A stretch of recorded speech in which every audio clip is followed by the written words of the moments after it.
Հակալություն, մեծարգո նախագահ, արգելի գործընկերներ, սիրելի քաղաքացիներ, իմ քայլը դաշինքի 96-րդ համարը եղած եւ հետո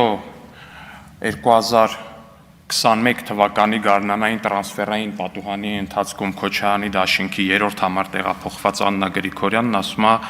հեծը խլելու նախագիծ է։ Տիկին Գրիգորյան, իմ ընկալմամբ ձեր նոր թիմի առաջնորդը կամ թիմի նոր առաջնորդը, չգիտեմ, ոնց ուզում եք մեկնաբանեք կամ ընկալեք դա, կարա ձեզ հատորներով պատմի, թե կոնկրետ Հայաստանի Հանրապետությունից ինչն է խլել ու ումա տվել։ Այսինքն իմ քայլը դաշինքում ձեր տեղած կարճ ժամանակահատվածի ընթացքում ինձ թվում է գոնե փորձառու գործընկերներից կհասցնեիք կամ հասցրած պիտի լինեիք լսել ու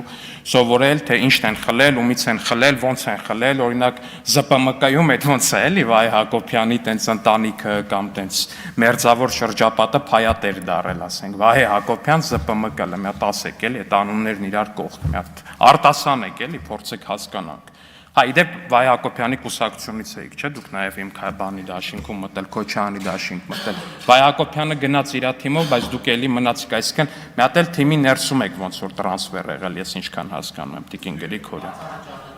Ինչ բան։ Չի եղել տենց բան։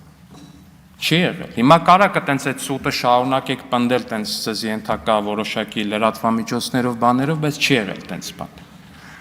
Շնորհակալություն։ Հա, պարոն Աղվան Վարդանյան, ձեզ էլ դաշնակցությունը հեռացրել էր, հիմա իրար հետ դաշինքով եք, չէ՞, ոնց որ։ Շատ ֆանտաստիկ է։